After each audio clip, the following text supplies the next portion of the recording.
పిల్లి శాపనార్థాలకు ఉట్టి తెగిపడుతుందా? ఇలా పొంకనాలు కాకపోతే 10 ఏళ్లలో మీరు ఏనాడైనా పేదవాళ్ళ ఇంటికి 200 యూనిట్ల ఉచిత కరెంట్ ఇవ్వాలన్న ఆలోచన చేసినవా? పేదవాడు ఆత్మగౌరవంతో బ్రతకాలి అంటే ఇందిరమ్మ ఇండ్లు ఇవ్వాలన్న ఆలోచన ఏనాడైనా చేసినవా? ఆరోగ్యశ్రీ పథకాన్ని నిర్వీర్యం చేసినావు. 10 లక్షల రూపాయలు వాళ్ళకి ఇన్సూరెన్స్ ఇవ్వాలన్న ఆలోచన ఏనాడైనా చేసినవా? ఇవాళ అందుకే ఆడబిడ్డల్ని ఆదుకోవడానికి 500 రూపాయలకు సిలిండర్ ఇచ్చి ఆడబిడ్డల్ని ఆదుకోవాలి, కట్టెలపై కష్టాల నుంచి వాళ్ళని కాపాడాలి అని తొందరలోనే మా ఆడబిడ్డల కోసం 500 రూపాయలకి ఇంటింటికి సిలిండర్ ఇచ్చే బాధ్యత మా మంత్రివర్గం తీసుకున్నది.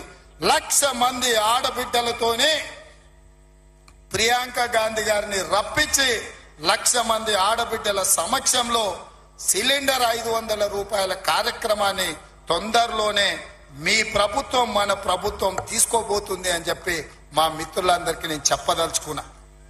అదేవిధంగా మిత్రులారా, ఇంటికి ఉచిత కరెంటు 200 యూనిట్ల వరకు ఇస్తామని ఆనాడు చెప్పినాం.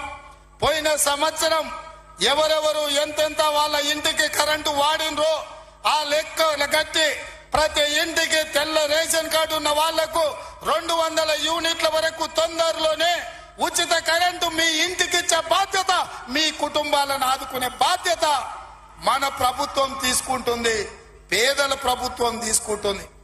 ఆ ఎల్లా ప్రగతి భవన్ అనే పేరు మీద పెద్ద గడిని నిర్మించుకొని కష్టాలు చెప్పాలి అని గద్దరన్న పోతే ఎర్రటెండకు మిట్ట మధ్యాహ్నం 3 గంటలు నీ గేటు దగ్గర నించోబెట్టినావు కదా కేసీఆర్. ఈ పాపం ఊరికెపోతుందా అని నేను అడుగుతున్నా. అందుకే కదా పార్టీని మొన్న జరిగిన ఎన్నికలలో బొక్కలు ఇరగొట్టి బోర్ల బొక్కలేసి గుణపాఠం చెప్పిండ్రు. గద్దరన్న ఉసురు తలిగింది కాబట్టి మీ బొక్కలు ఇరిగిన బిడ్డ, అది గుర్తుపెట్టుకోండి అని నేను చెప్పదలుచుకున్నా. అందుకే మిత్రులారా, ఇవాళ ఈ ప్రభుత్వం మీది మనది, ఈ ప్రభుత్వం పేదోళ్ళది. ఈ పేదోళ్ళ ప్రభుత్వంలో ఆదిలాబాద్ను దత్తత తీసుకుంటాం.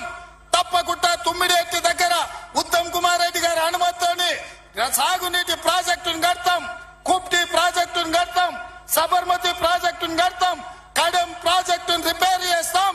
ఈ ప్రాంతాన్ని సాగునీటి రంగంలో పైనుంచి వస్తుంటే మా కొండ సురేఖక్క చూపిస్తుంది, కింద క్రేన్ పెట్టి బాయి తవ్వుకుంటారు నీళ్ల కోసం, సాగు నీటి కోసం. మరి ఆ సన్నాసోడు 1 కోటి ఎకరాలకు నీళ్లు ఇచ్చిన అన్నాడు, ఏడిచ్చిండా?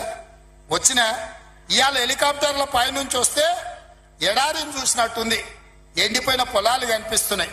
నీళ్ల కోసం బావులు తవ్వుకుంటారు. ఇవాళ బావి తవ్వే క్రేను అది చూపించి సురేఖక్క అన్న ఇంకా బాయిల వ్యవసాయమే ఉంది, ఇక్కడ నీళ్లు రాలేదని. ఇవాళ వస్తావా కేసీఆర్, నీకు మళ్ళోసారి చూపిస్తా ఈ ప్రాంతాన్ని. ఏనాడా నువ్వు వచ్చినవో రాలేదో నాకు తెలియదు, ఎన్నికలప్పుడు ఓట్లాడుకోనికి వచ్చి ఉంటావు, కానీ ఈ ప్రాంతాన్ని చూడడానికి ఎప్పుడన్నా వచ్చినవా? రా, ప్రభుత్వం హెలికాప్టర్ పెడుతుంది, మేము వస్తాం, నీకు చూపిస్తాం. 1 కోటి ఎకరాలకు నీళ్లు ఇస్తా అనే పేరు మీద లక్షల కోట్ల రూపాయల దోపిడీకి పాల్పడ్డావు తప్ప ఈ ఆదిలాబాద్ కు నీళ్లు ఇవ్వలేదు. అందుకే ఈ ప్రాంతాన్ని సస్యశ్యామలం చేయడానికి సాగునీటి ప్రాజెక్టులను కట్టే బాధ్యత మా పార్టీ తీసుకుంటుంది, మా ప్రభుత్వం తీసుకుంటుంది. నిన్న మొన్న మాట్లాడుతున్నారు వాళ్ళు 3 నెలల 6 నెలల కేసీఆర్ మళ్ళీ ముఖ్యమంత్రి అవుతాడు, ఈ ప్రభుత్వాన్ని పడగొడతామని. నీ అయ్యా ఎవర్రా పడగొట్టి